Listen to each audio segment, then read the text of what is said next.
Ferrari have had a nightmare start to the 2025 F1 season. Their double disqualification in China was an embarrassment for the team, and when combined with their 8th and 10th place finish in Australia, the championship tables are not looking good. 5th in the Constructors' Championship with equal points to Williams and only 3 more than Haas. In the Drivers' Championship, Hamilton and Leclerc are 9th and 10th respectively, just behind Lance Stroll and Esteban Ocon. It's not a situation that Ferrari will be happy about, and change needs to happen. Leclerc has opened up about the mistakes that led to that appalling Chinese Grand Prix result, but will the changes solve their problems? Today, I'll check it all out, so don't go anywhere. So 2 weeks on from the Chinese Grand Prix, and Ferrari have had plenty of time to regroup after their double disqualification from the second round of the season. Teammates Leclerc and Hamilton finished 5th and 6th respectively for Ferrari in the Shanghai race, but their cars fell foul of 2 different scrutineering checks carried out by the FIA's technical delegate. Leclerc's car was found to be 1 kilogram underweight, while Hamilton's was thrown out for excessive skid block wear, the same infringement concerning the plank on the underside of the car that cost him 2nd place at the United States Grand Prix in 2023 when a Mercedes driver, and that caught out Leclerc at the same race. The plank wear regulations are designed to stop the teams from running their car so low to the ground that the vibrations and bouncing from the car hitting the track surface injure the driver. Remember back in Baku 2022 when Hamilton could barely walk after the Grand Prix from the damage done to his back? That is what the regulation aims to stop happening. In a statement, Ferrari said, "Charles was on a one-stop strategy today, and this meant his tyre wear was very high, causing the car to be underweight. With regard to Lewis's skid wear, we misjudged the consumption by a small margin. There was no intention to gain any advantage." Of course, Ferrari wouldn't have been trying to run Hamilton's car so low unless it was advantageous to their performance, and they wouldn't have run Leclerc's car so light unless it gained an advantage. Everything an F1 team does is to try and gain an advantage, and this time, Ferrari misjudged how far they could push it. The steward stated that there were no mitigating circumstances, and the team confirmed that it was a genuine error by them. The removal of the 2 Ferraris from the final classification meant the Italian team lost a potentially crucial 18 points in the Constructors' Championship, dropping them behind Williams to 5th in the early season standings and leaving them 61 points behind leaders McLaren. Hamilton is 9th in the Drivers' Championship on just 9 points, with Leclerc a place back on 8. Lando Norris currently leads the standings on 44 points. It is Ferrari's worst start to a season since 2009, and for there to be any hope for the Hamilton fans of the record-breaking 8th drivers' title that many have dreamed would happen this year, things need to turn around from this weekend's Japanese Grand Prix. Another 20-something point loss to Norris would be an unmitigated disaster for either Ferrari driver.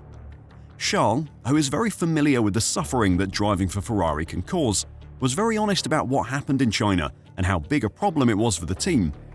"Obviously, whenever you do mistakes, you learn from them, especially when they're costing that much," said Leclerc in the pre-race press conference at Suzuka. "Everybody is playing with the limit and trying to be as close as possible to it, but to have both cars underneath it was a big pain, and at the end of the day, we didn't need that. It has been a very difficult first part of the season. The first 2 races were very difficult. The pace wasn't where we expected it to be. To lose more points than we already did hurts the team a lot." Hamilton's disqualification was unavoidable once the race had started. Ferrari could have changed his ride height after qualifying, but that would have been a breach of parc fermé and resulted in a pit lane start. Leclerc, though, could maybe have avoided his. Picking up more rubber and dirt with his tyres after the race could have added weight to his car. He did spend time driving through the grass and dirt on the edge of the track to try and pick up as many rubber marbles as possible, but it wasn't enough.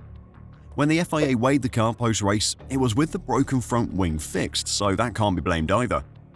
It seems that Ferrari maybe just didn't predict that a one-stop strategy would be possible and set the car's weight pre-race with fresher tyres in mind. Leclerc said that the team would adapt and hopefully avoid a repeat of the problem in the future. "I'm confident that we'll learn from it," said Leclerc. "Obviously, when events like this happen, we try to understand and analyze where it went wrong and change a little bit the process. Even without the disqualification, Ferrari are down on performance compared to McLaren. They need to find some consistency so they can regularly extract the performance that saw Hamilton win in the sprint race 2 weekends ago. Of course, that's easier said than done, but Ferrari are setting themselves goals for the SF25, which might help them compete for wins on a regular basis. But before I talk about that, if you're enjoying the video and want to catch all the news and analysis from the Japanese Grand Prix, then make sure to give this video a like and subscribe to F1 Reverse. Thanks a lot.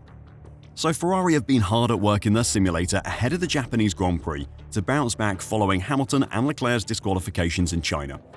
Ferrari has spent the gap between races testing multiple ways they can improve the SF25 in Suzuka. According to Gazzetta dello Sport, Ferrari are convinced there are no big issues with their car that will need heavy development work to resolve. But Ferrari simulator data from running the SF25 at Suzuka has shown that while their car has the potential to perform well, their suspension setups have meant that they haven't been extracting all of the available performance from the ground effect floor, specifically at the rear end. Ferrari tested around 20 options to fix the issue and believe they found a solution that doesn't involve bringing forward the new floor upgrade planned for the Bahrain Grand Prix next week. Instead, Ferrari will just adapt the suspension on Hamilton and Leclerc's cars in Japan. We'll know pretty quickly if the work they've done has improved the car at all. Ferrari have been strong in Friday practice this season, but a good performance in qualifying on Saturday would be proof that their changed suspension is working. That will give them confidence that they can get a good result going into the Grand Prix on Sunday. Even with these changes coming to the car, the task that Ferrari faces is huge. While chasing the last percentage point of performance, which will make the difference between 5th place and podium finishes, they have to be careful not to overstep the line like they did in China. Team principal Fred Vasseur told Leclerc, "I see that the car is not bad. We have the numbers to prove it. To win, we'll have to get close to our full potential, but this exposes you to possible errors." Speaking ahead of the Japanese Grand Prix, Hamilton said he has full confidence that the Ferrari team will manage to fix the problems with their car. 100% confident we can fix any of the problems we have. We have absolutely all we need within this team. There are areas we need to elevate for sure, but I think Fred has got a great approach. I didn't expect to come into the season and win race 1. I don't feel bummed from anything. I think those are the times you learn the most as a team. Hamilton says he's pleased with how he's adapted from Ferrari's cars to the vastly different Ferraris, having been on the back foot because he hadn't been able to simulate a dry weather race run before the China weekend, nor had he sampled Pirelli's harder C2 tyre compound that proved pivotal to pulling off a one-stop race. After analysing the last 2 races, the first race I genuinely didn't feel great in the car at the beginning, but our pace wasn't too bad on the first 2 days. Sunday was the first time I'd ever driven the car in the rain, and I was learning a lot throughout the race. Then in the last race, that was the first time I'd actually done a long run. Every other driver here pretty much got to do the Abu Dhabi test and try the 2025 tyre. I didn't, and we went into the race run in Bahrain and the car broke down.